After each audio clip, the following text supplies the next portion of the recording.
Fantastic. Okay, so I'm going to go through what I've got out today for this recipe. We have a celeriac, which is a root crop. I actually don't have it today, which I'm sad about, but I'm going to show you what it's like to prepare a very similar vegetable. So that's that like funny looking root if you've never seen it. You're going to have some onion, some carrots, garlic, either vegetarian or pork sausage, Italian. You'll need your own some sort of cream or milk if you want this to be creamy. You don't need it to, it's still good without it. Some spinach, we're going to use about 2 cups. The quinoa that was in your kit, maybe a measuring cup would be good to have too. Diced tomatoes, a whole can, just so you know, you do not want to drain these. We're going to use the juice that they're in today. Some chickpeas, oregano, which we're using in place of Italian seasoning. And this is optional, red pepper flake if you want to give it a little bit of heat. Some things that I found helpful to have, of course, salt and pepper. But if you have a fine, I'm going to show you in the other screen, sieve, you can use that to rinse your quinoa. If you don't have a fine sieve or like cheesecloth or something or mesh, don't bother because you're going to lose all of them out of your colander because they're so tiny. So don't worry if you don't have it. And then I have a vegetable peeler, a cooking knife, a cutting board, and some measuring spoons if you like to measure your herbs with measurements instead of by eye, and then some simple colander. And then of course our handy soup pot. So whatever you can use, just think about how much liquid from the tomatoes, the beans, and the vegetable broth are going to be going into this. Okay, so our recipe tonight is perfect for weather like this today. It's a really hearty soup. You can cook it to be more liquidy. If you cook off, Lydia, I'm going to mute you because we can hear you, but turn on your mic and say something. You can either cook off a lot of the liquids in this and make it almost more like a stew, like a really thick stew, or you can keep the liquids in there by not cooking it as long. But the recipe is going to take about 25 minutes to finish cooking. So we will not finish it by the end of the class, but you'll be prepared to do that on your own. For those of you who've never been to one of our cooking workshops before, my name is Brooke, and Emily is here with me too to answer any questions or provide support you might have. And we are going to be making a recipe tonight right here in front of you, and you're welcome to cook along. You're welcome to just watch and cook at a different time. We also provide CSAs at Just Roots, which are farm shares that you can pick up, once a month, or sometimes in the summer, it's every week. And so if you're interested in getting signed up for one of our programs, please send us an email. All right, so folks, I think we've got a big group here. I think we're ready to get started. So go ahead and get your meat out, and I'm using a separate knife and a separate cutting board. If you don't have more than one of those things, that's fine. We can just wash it in between. If you have vegan sausage, what I suggest doing is just cutting it into rounds. It's a little harder to do with the meat sausage, okay? And just cutting it into slices, and we're going to pan fry it. If you don't, and you're working with a pork sausage that's not ground and is still in its casing, we're actually going to remove the casing, and there's a couple different ways we can do that. What I'm trying to get here are chunks into my pot that are going to be in the soup. We're going to cook or brown the meat first, pull it out, and then we'll start working on the rest of the ingredients, which is we'll start chopping and prepping our veg. The first thing I'm going to do is get a little bit of cooking oil in my pan, and that's because I don't want the meat or the vegetarian protein to burn. So I'm going to do about 1 to 2 tablespoons into my pot. Now this is where we're going to cook everything in it. Our vegetables, the soup when it's ready, the meat. We're going to have very few dishes, so I'm excited. All right. All right, so I just put in about 2 tablespoons of olive oil, and then I'm going to work to remove the casing from my meat. So you can, if you have a nice sharp knife, you can slice all the way down, or if you don't, you can rip it with your fingers, open it up, and you're going to get that meat into the pan. So we are not using the casings for this recipe. And don't forget, if you have vegan, you're just going to slice into rounds. Sometimes you can just squeeze it out like this. It's a little messy, but it's quick. And that's going on medium heat. If you're a step ahead of me, we're going to put it on medium heat so we can get that pork browning, or even your vegan vegetarian meat. And if you have questions, don't forget, drop them in. Do we take sausage out before the veggies? Yes, yeah. So we are going to cook our sausage, and we'll have some leftover pork fat that we can use to cook our veggies in. If it's too much pork fat for you, you can drain the whole thing, and then you can start over with oil, but we'll show you what's going to happen, okay? All right, so I'm just finishing getting all this meat out, and then I'm going to dispose of this cutting board and my knife, wash my hands, and start on veggies.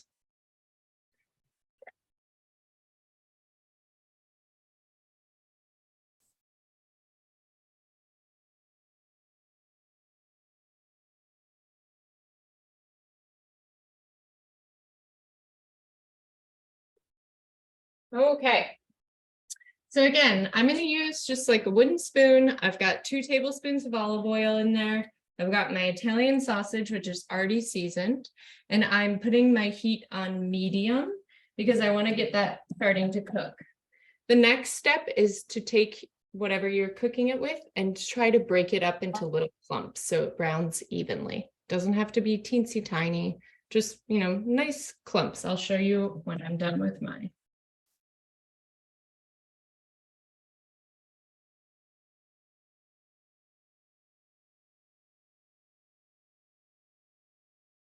Basically, you just want as much of the pork to have surface with the contact with the bottom of the pan. And in a few minutes, we're going to start to hear some sizzling. Any hints about peeling the celeriac? Yeah. So there's 2, we're not quite there yet, guys, but we will get there, I promise. So this one that I have is actually a turnip, but it's going to be much the same as celeriac. You notice that the skin is really tough and thick. It's not that easy to do with a regular peeler. Let's see if I can. If you're having trouble using a regular peeler with it, I'm going to show you how to pare it. So a paring knife is just a small knife. And one of the easy ways to work with it is, so I'm a lefty, so think about switching this if you're right-handed, but you can start by cutting the edge off. So on a turnip, it doesn't look so bad, but on the kohlrabi, you're going to have one end that you want to cut off. Okay, and don't be afraid to cut quite a bit off. The bottom of the root is typically very tough and doesn't have a lot of nice vegetable flesh on it. So you can toss the bottom. And then you can use a vegetable peeler, or if you don't have one, or if it's too thick for you, you can use this strategy to peel it. So paring it. So you have to be careful when you do this. You want to cut away from yourself. Now, if your celeriac is too big to hold in one hand, just cut it in half and then try that process again. And basically you're just following the skin and gently, almost like you'd peel a potato before people made vegetable peelers. And if you have stuff like little marks in there, you can always cut around those, cut those out like you would the eyes of a potato.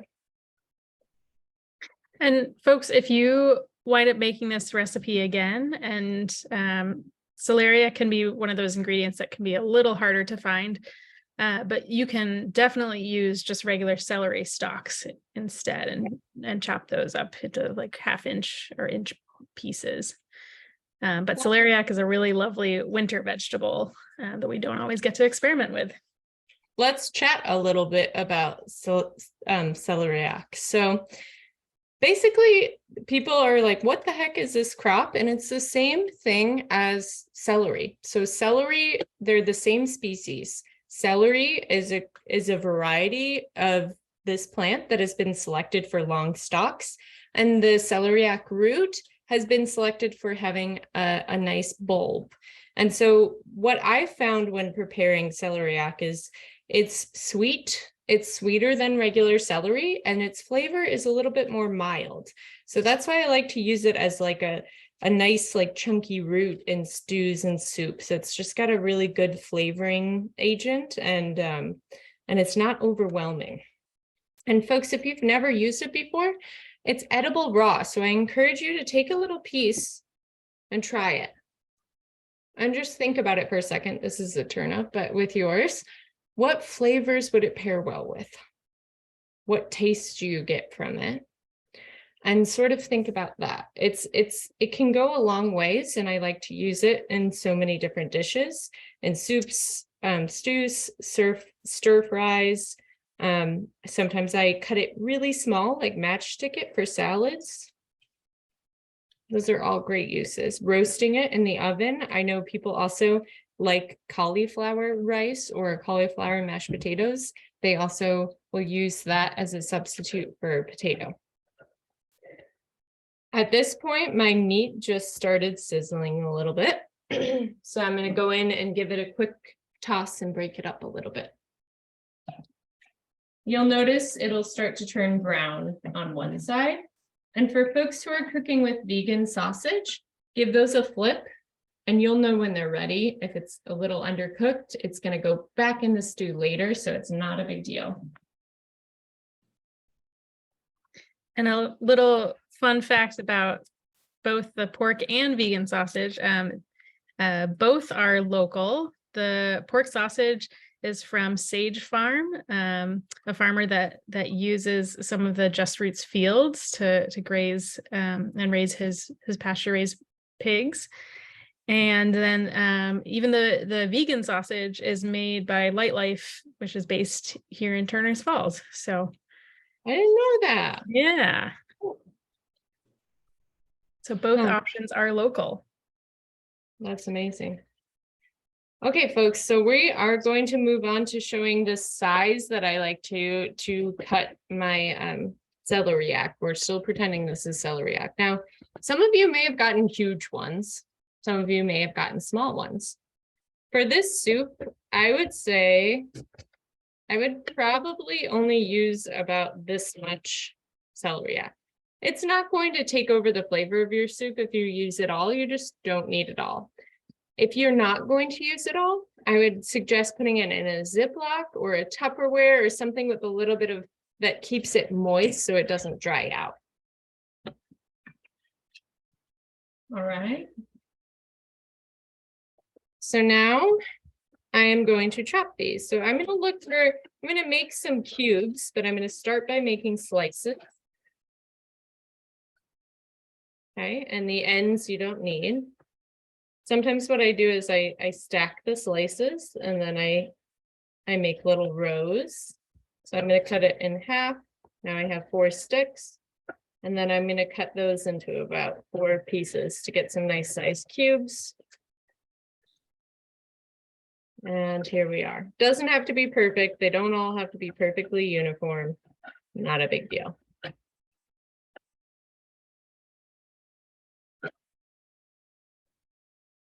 Okay, and I'll just finish cutting that up.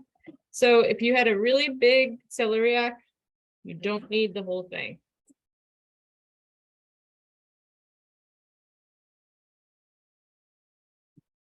That's all I'm going to do in terms for that. I really like this recipe because it's absolutely jam-packed with protein and it's just so hearty and filling. And it's, not a super expensive recipe, and the food can really go a long way feeding a big family. So I'm just going to show you that my meat is starting to brown. It's kind of graying out, and I'm going to break it up into a little bit smaller pieces, but I like to keep decent sized chunks in there.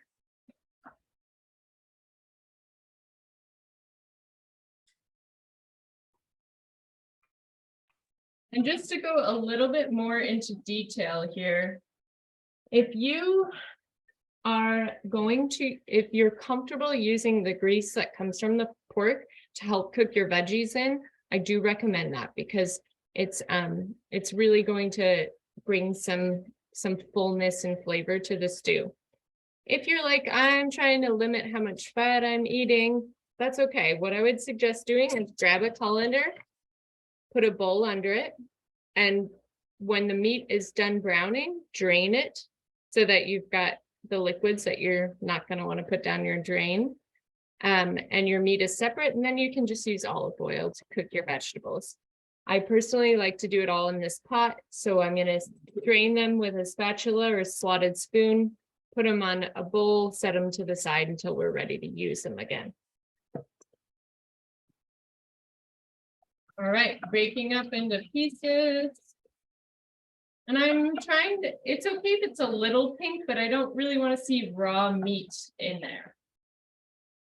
I don't want to see like dark pink colored meat. I want to get it pretty close to being done.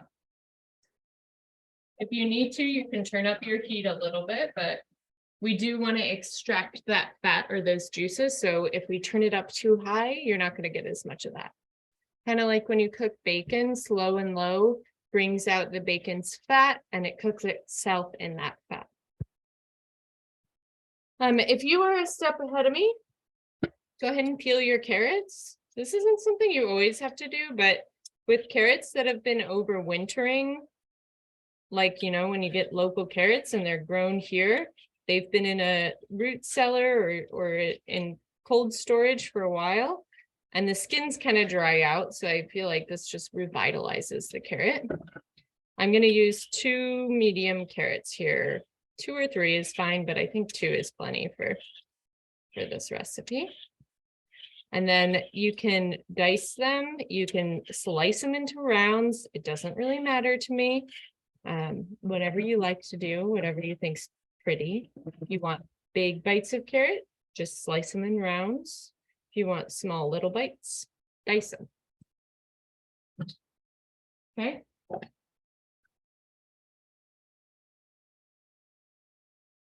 I'd say my meat has just another minute.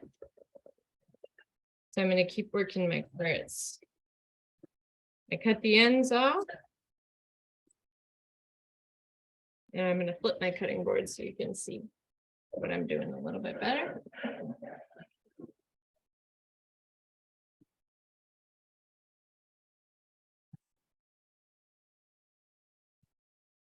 I like to cut them in half and then lay them flat. Then they're not so slippery on our cutting board, which can be dangerous. And you can try to do the whole thing at once, but that's a little hard. Okay. And then maybe I'll just take 2. Make some slices.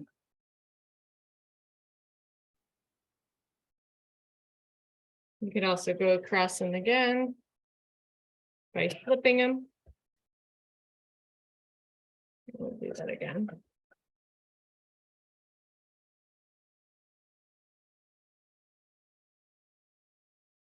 The first thing that's going to go into the pot vegetable wise will be celeriac once we get rid, or in my case, turnip, once we pull the meat or the vegetarian sausage out. Which I think it's about time. I hear the sizzling.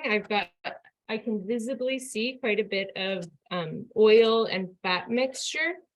And that makes me say, that looks like a good amount to cook my vegetables in. Okay. So I'm just going to grab a bowl. and turn the heat off. It has raw meat, so it's getting hot. And then I'm going to pull out my meat. Let some of the extra oil drip off. I've got some really nice big hunks in here.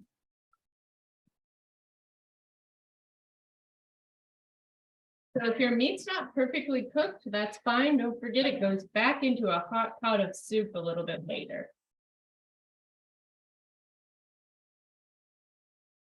All right. Now I just turned the heat off just because I didn't want the oil to get too hot. But as soon as you're ready, you can put in your celeriac first. I'm going to drop that in and I'm going to move it back to medium heat. And the celeriac and carrots, let's put the celeriac in for just like a minute and then we'll toss the carrots in. Quick trivia question. Is this safe to eat? My onion has sprouted. Is it safe to eat?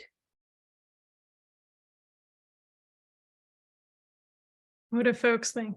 Feel free to say yes or no in the chat or unmute yourself. Yeah. Do we think it's safe to eat an onion that has sprouted?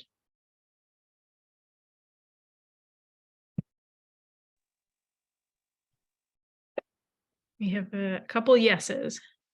Great. Yeah. So someone has asked that question before in class, and yes, it is. It's just like these are green onions. You can try a little bit of it. You can absolutely eat it. Potatoes, it's a different situation. You don't want to eat the sprouted parts of potatoes. Oftentimes you might see some minor changes inside of the onion, but when you buy and get onions from local sources, they're not quite as modified as places in, as big grocery stores. So they might look a little bit different. You can cut around the bad parts, or in this case, I'm still going to use this. It's got this new growth tip coming out. That's no problem with me. So I'm getting my onions ready to chop. And if you've been a step ahead of me, you can put in your carrots with your celeriac too. So I don't know if folks saw what I just did, but oftentimes I just put a little slice on one side of the onion. There's many ways to skin an onion. And then I peel the skin off. And of course, this time it doesn't work as well for me, but it usually works super well.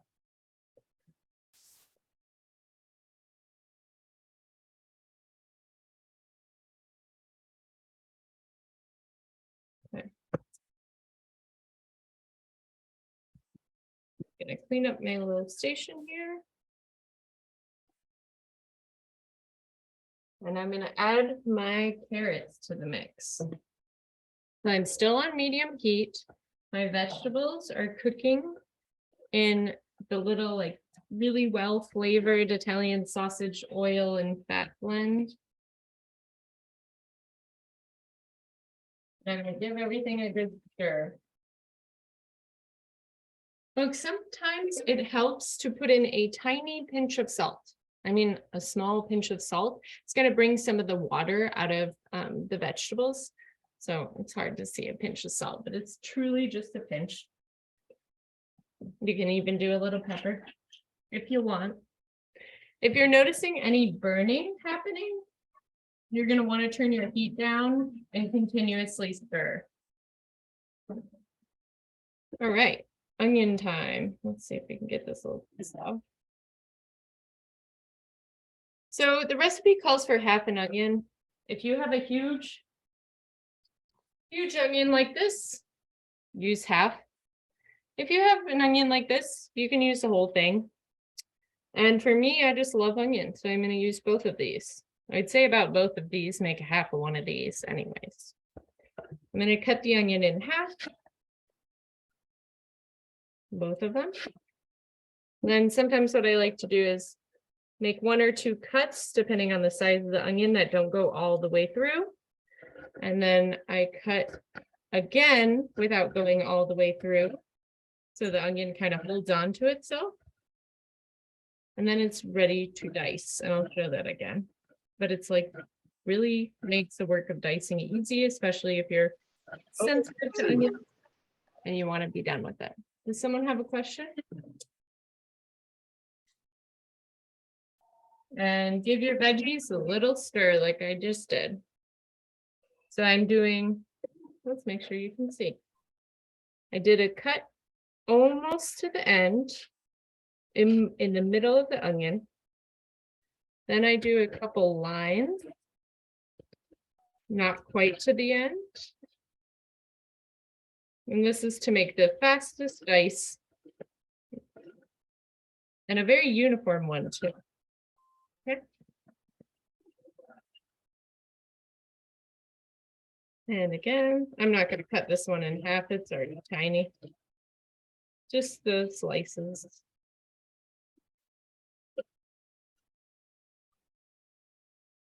And once more. And then feel free to add your onion to the mix. And I did it so far without crying. Yes, I did it. All right, onions going in the pot. Hi, it's Lynn. We Hi, came in late. What's in the pot? Oh, that's a great question. Okay, so in the pot, we started off by cooking our sausage. Do you have vegan or pork sausage? We have pork. Great. So you're gonna take the casing off the pork sausage. Mm-hmm. You can squeeze it out. Use a tablespoon or two of olive oil so it doesn't burn. And you're gonna start Okay. browning that sausage. Okay. Once it's browned, it doesn't have to be all the way cooked, just browned. You're gonna All remove right. it with the slotted spoon. Mm-hmm. And then you're gonna cook the vegetables. So celeriac, carrots. Oh, the celeriac. Yeah. How did you and- handle peeling that? Just with the knife? Yeah, so I peeled it with a knife, but I've had someone demo it before using a regular peeler too. So I used a paring knife, but you could do Okay. it well. Okay. You also don't need to use the whole thing. If you got like a really big one, you can use like a quarter of it. Yeah. Okay. All right. Great. Thank you. Yeah. All right, folks, and I'm going to let this brown on medium until the onions are turning translucent and those other root veggies are softening. If you're getting any burning on the bottom of your pan, just add a little more olive oil.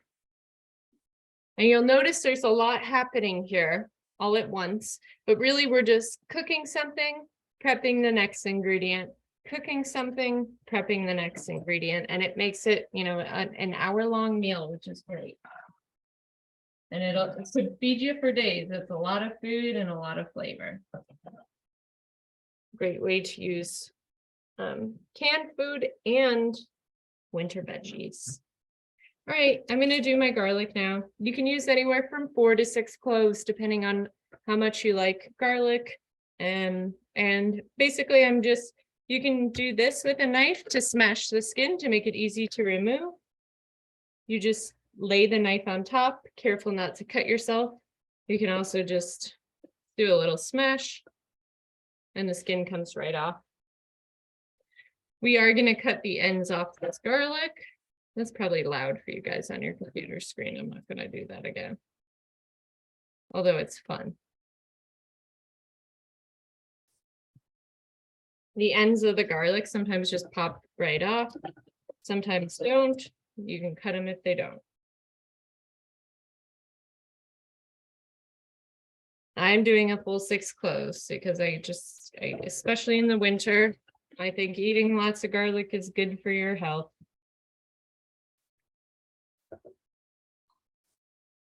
If you don't have sensitivities to it. All right, so I'm just cutting these little ends off the garlic that aren't very easy to digest or chew.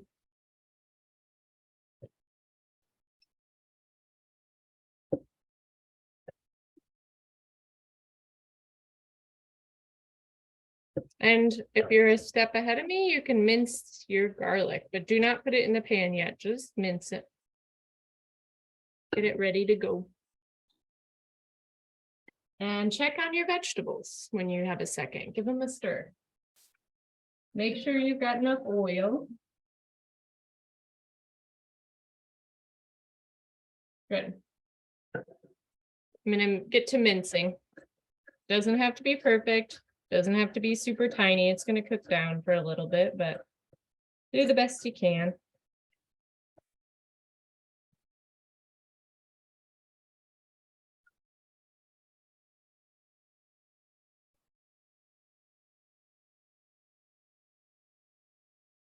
So folks, we're about halfway through everything we have to get done. We're doing great on time. If you have any questions, feel free to unmute yourself. I think with recipes like this, the reason I choose them is because they're really easy to alter. Having like Italian seasonings and tomato with a lot of root, it can overpower the taste of a lot of root vegetables. You can really kind of create what you want while really packing in a lot of like protein, a lot of nutrients from your vegetables. And it's just kind of this great thing that you can heat up whenever you're hungry. It's not like a super fancy dish, but it's healthy, it's hearty, it's tasty, it's replicable. As Emily was saying, it's easy to sub some stuff out. If you don't have celeriac, you can use celery. You also could just leave it out entirely. You could try a lot of stuff. All right, I've got a lot of garlic in here. I'm going to throw my garlic in. And at this point, I'm going to cook it for 1 minute. I'm going to remove the heat after 1 minute because I don't want it to burn. And I'll probably push it off the burner I have because I have an electric stove, and we'll get all the other ingredients ready. So my onions are starting to look translucent or are already. So we're going to make it's time to add your garlic once you're done chopping.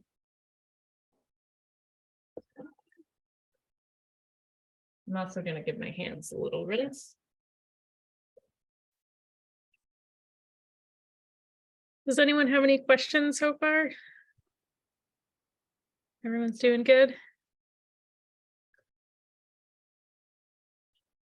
All right. And Brooke, is this a recipe that folks could put some in the freezer to store? Absolutely. Yep. They can put it in the freezer. Also, I just want to, because I'm sure that we won't have a ton of time to talk about this, that if you want yours to, you can evaporate the liquid of this recipe by not covering it when you're cooking it. And eventually you'll be left with more of like a quinoa, almost like a rice dish, and so if you just leave it uncovered and continue to cook it a little bit longer, that'll happen. And so that's another variation of this dish that you can try. I recommend today just sticking with doing the 20-25 minutes, but I'm always excited to try new things. All right, my garlic's in, all of my root veggies are in, my onions, my garlic, my celeriac. Clean up my station a little bit. Okay. So in like 30 more seconds, I'll turn off the garlic, turn off the heat, move the pot. We're going to keep using it, but I don't want anything to burn yet. If you're where I am, we can go ahead and drain your chickpeas. Not your tomatoes, just your chickpeas. So open those up with a can opener. Use something like this. I pour them into a colander. I rinse them really good and try to get this sort of like a gritty and like a slimy texture off them, and rinse them real good. And then you can dump those into your big pot as well. I feel like I've gone years in my life without a good can opener, and when you have a good one, it's just such a blessing. Right, garlic's good. I turn the heat off, sliding it back so it doesn't keep cooking. If you have a gas stove, shouldn't be a problem. I'm going to start rinsing my chickpeas.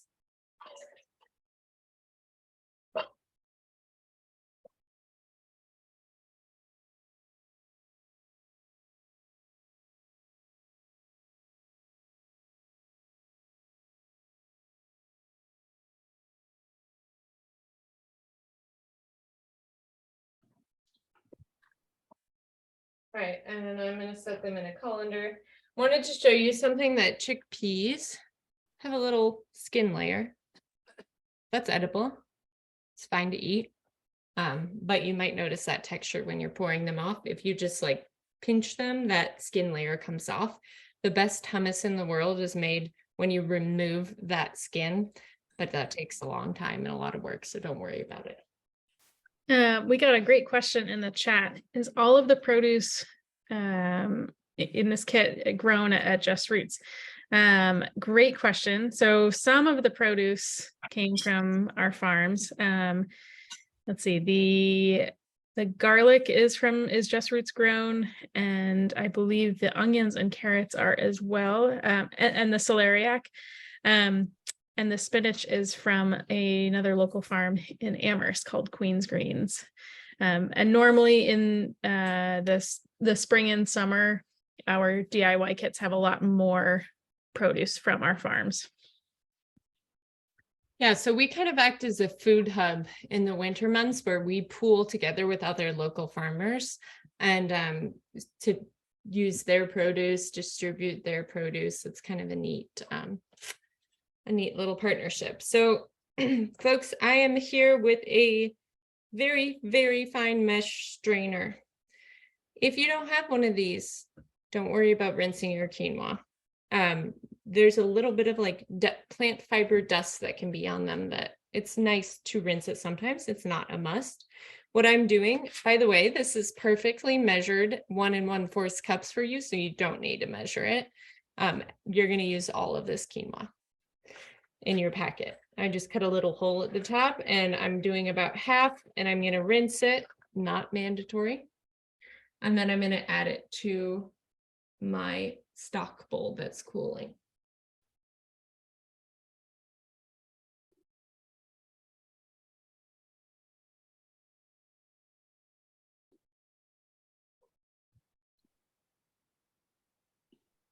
Okay, so I rinsed the first batch and I'm going to add it to my stock pot. It's just because they didn't fit in mine, but if you have a bigger one, you could probably do it all at once. I love that these were perfectly portioned for us. Thanks to Foster's.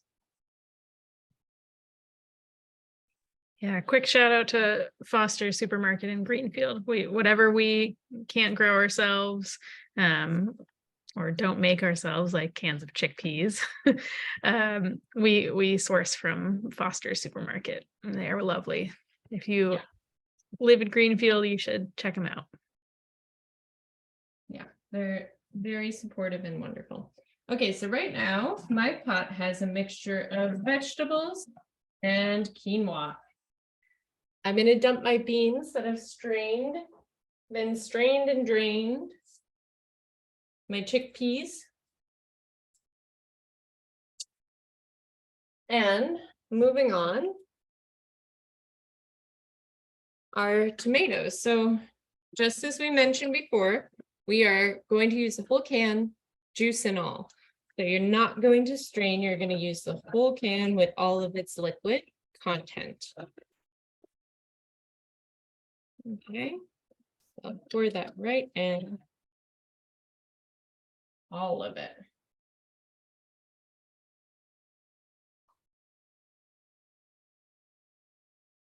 And this is pretty much exactly how much you need. This container of veggie stock, you don't need to measure. Pour all of it. At this point, because you've got your broth and your tomato juice in here, you can turn the heat back on. Our goal is going to be to get this to a boil and then turn it down to a simmer. Oh, someone said that they use Foster's for everything when they're in Greenfield. It's really nice to support small groceries, and I like Yeah, Foster's has a really good selection. The staff are so wonderful. We like them a lot. We shop there a lot for our cooking classes and demos and stuff like that. Okay. Hopefully I'm not going too fast for everyone right now. I'm gonna give this a stir so nothing on the bottom burns. So I want to make sure we have liquid coating the bottom, especially because we have a grain in there. Grains like to sit at the bottom and burn themselves. I don't know why. I'm gonna stir that evenly. And I've moved it up to, go ahead, Emily. Oh, it looks like we've got a question. Mhm. Jose, go ahead and unmute yourself if you'd like. Hi, everyone. I hope you guys enjoying the view.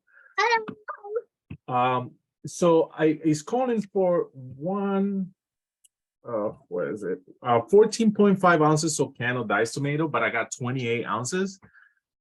How can you divide that in cups? You can put the whole thing in there. The Oh, whole, okay, okay. I know Cool. it's weird, but you can do the whole thing. The Perfect. quinoa, That was my question. the quinoa is going to absorb quite a bit. I did add, and we did add the vegetable stock. And we got a couple questions here. Okay, so we did add vegetable stock. You can put the entire container of vegetable stock in the entire container of tomatoes. Penelope, shelf stable 1% milk. Should you risk it? Here's what I'm going to suggest to do. Try a little bit at a time and see how it works. I think that you can get away with it if I used plant milk in mine, which isn't very thick. So I think it will still make it creamy. That's a good question though. So yeah, if you don't have milk or heavy cream or creamer, just try it. Do a little bit at a time though. Don't pour a cup and a half like the recipe says. See what it looks like. This soup is also probably very good without cream. Great. Thanks for those questions, guys. Keep asking because if you're confused, other people might be confused. If you have a problem, other people might have that problem too. All of my liquids are in. The only thing I haven't put in yet is my spinach, my milk, Parmesan cheese, if you're going to use it, not mandatory. My herbs and spices, okay? And salt and pepper. So really, the only salt we put in was a little pinch at the beginning. And because this is a large pot of liquids and everyone has different size vegetables here, we're going to do salt and pepper to taste. So that's going to be up to you. I'll tell you that for this size pot, I would probably put in a teaspoon of salt. If you're a big time measurer. I like salty food. I don't like super salty food, but that's what I'm going to do. I'm going to do a teaspoon of salt. You can add a little bit now, taste it, and a little bit later. Yeah, mine looks yummy too. Okay, and it will change quite a bit. So I added 1 teaspoon of salt. I'm going to write that in the chat. You can use less if you're not super, if you're trying to lower your salt consumption. But there's a lot that's in that pot. There's a lot of servings and there's a lot of vegetables and grains and everything like that. I'm going to do probably a 1/4 teaspoon of black pepper because I love black pepper. If you don't like black pepper, just do a little bit, maybe like an 1/8 teaspoon or a 1/16.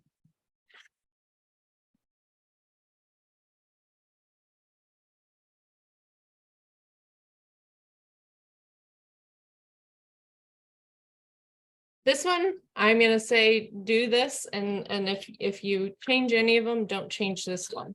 I think it's really important. For our oregano, I'm going to do a whole tablespoon.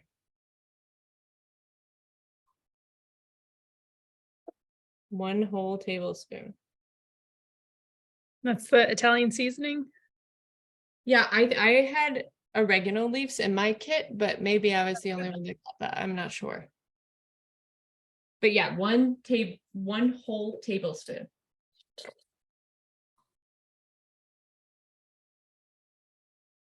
Folks, if you want, you can, some other spices that I think would taste good in this would be celery salt, especially if, like me, you didn't have celeriac.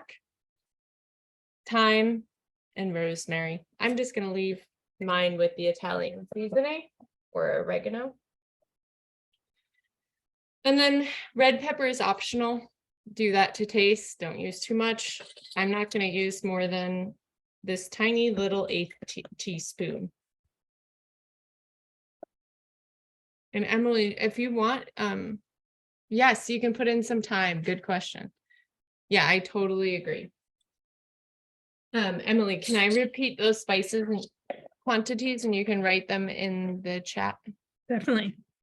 Okay, so I did 1 teaspoon of salt, an 1/8 teaspoon of black pepper, a 1/4 teaspoon of red pepper, but it's gonna have a little kick. And then and then 1 whole tablespoon of the Italian seasoning. Then I'm gonna give it a stir. Once your pot gets to a good boil, you might have to cover it to get it boiling. We're gonna turn down the heat to a simmer and it's gonna finish like that. Our meat, our milk, our cheese, if you have some at home, and our spinach have not been put in yet, but all of our spices have.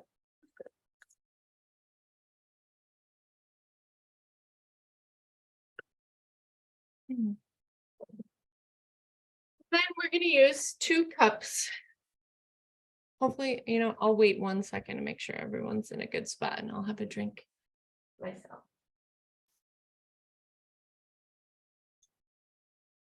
Feel free to ask questions if you have any. I'm bringing my pot up to a boil and then I'm going to turn it to a simmer, which for me is like on 2 or 3.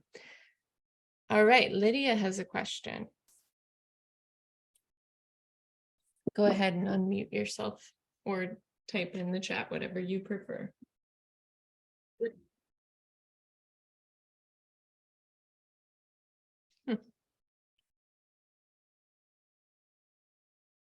Well, Lydia, if you can get your microphone working. Okay, can I add the spinach already? Not yet. Okay. The spinach, you're gonna add the spinach, the milk or cream, and the meat in like 20 minutes when everything is done. Okay, should I put the whole bag of spinach? No, you should not. We're gonna do 2 cups. So roughly, I removed, this is about 2 cups. I removed a bunch from my bag. Okay, thank you. So it's like 2 big handfuls of spinach. And we're gonna rough chop it. We'll do that right now, just a second. But folks, you should be in a place where this is coming to a boil. And just like when you cook rice, the quinoa here wants to come to a boil and then you're gonna simmer it. And I'm gonna set a timer now. So I'm just starting to boil and I'm going to set a timer for 20 minutes. I'll check on everything, but I'll keep letting it simmer for 5 more, most likely. So your dish will be done in 20 to 25 minutes. At that point is when we add our spinach, our milk, and whatever else you might want to add, like Parmesan cheese or something. Our spinach, we're going to use 2 cups, and like, it's kind of hard to tell what cups are with spinach. So here's what I'm going to show you. I can fit it all in one hand if I squeeze it tight.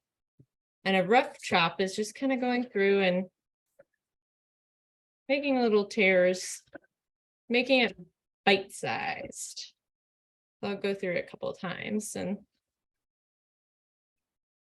maybe I'll just stick that somewhere else for now until we're ready to use it.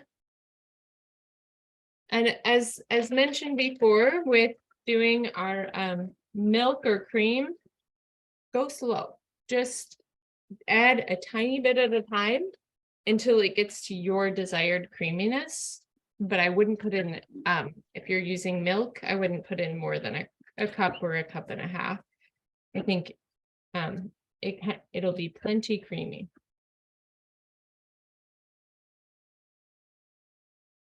Okay, I'm just rough chopping, and I'm going to show you. So when I put these in here, this measuring cup is a 2-cup measuring cup. I can kind of compress, and it doesn't have to be perfect. It's just some extra spinach to give you vitamins, but it's 2 cups. 2 big handfuls made 2 cups. Something I want to share for vegetarian. Oh, time to turn this down to a simmer. Forgot to do that, and my timer is set. For anyone who is vegan, vegetarian, dairy-free, like me, this brand, Violite Parmesan cheese, is really good. And you can actually like grate it yourself onto your soup, which is always kind of nice. Like you're going to a restaurant, it grates really, really well. Another suggestion too, this is a kind of funny one, but if I'm making any creamy soup, stew, like dish, I always use this toffee sour cream instead of milk. I just find it's like a little bit thicker than milk, and it really makes everything so creamy. It's a little more pricey than getting a big container of milk, but I feel like it goes a long way and it lasts a long time. And I just really like this product. It's called Toffee. So those are 2 of my favorite. Trader Joe's also has Parmesan cheese that's super cheap, that's dairy-free. Yeah. What about yogurt? I don't have milk. Yeah, I know it's too thick. I feel like I would probably not do yogurt. I would probably not. It's mostly because I don't know what that would taste like, because I don't eat. I'm so I don't know what yogurt would be like. Does anyone else have thoughts on that? Who might think, would that be a plain yogurt be a good addition? I think not. I think just it's going to be delicious either way. And if you want to add a little creaminess, I bet even like putting in a pat of butter would also help with that like creamy flavor and texture. All right. So as mentioned before, I'm back down to a simmer. If you cover, it's going to stay more liquidy. If you uncover, that quinoa is just going to soak up a lot of the liquids, and a lot will evaporate. So if you want it a little more stew-like, leave it uncovered. If you want it more soup-like, leave it covered. Yeah, I think yogurt might have a little too much sour flavor. That's what I was thinking too. And just as a reminder, folks, when this is all done in about 20 minutes or 15 minutes for some of you, I'm going to take my spinach, my meat, my cream or milk, and I'm going to add those things to the pot. I'm going to let it cook for like 1 more minute once I've added these, and then you're ready to serve. I like to grate quite a bit of Parmesan on top of this dish. I think it's really tasty that way. Any questions, folks?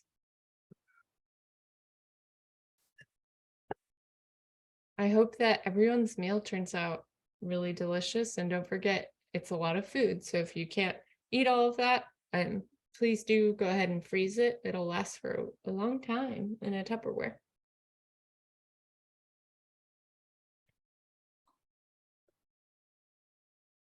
And you can always add more salt and pepper to taste if you'd like to. Do we have any, what about cilantro, even if it's a little bit strong of an herb? I think cilantro, parsley, those fresh herbs would definitely go a long way, and you just inspired me. I'm definitely going to add some parsley in mine because I have some.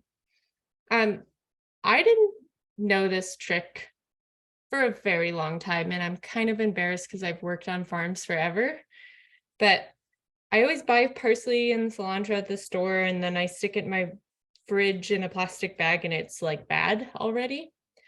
When I get cilantro, parsley, herbs now, I just put them on my counter in a glass of water, sometimes in the fridge, and I've had this for at least 4 days, and it's perfect. So this is a great tip for improving your herb storage. I'll never go back. I always have beautiful herbs now, because herbs are expensive and you don't want to waste your money getting them raw. Okay, folks.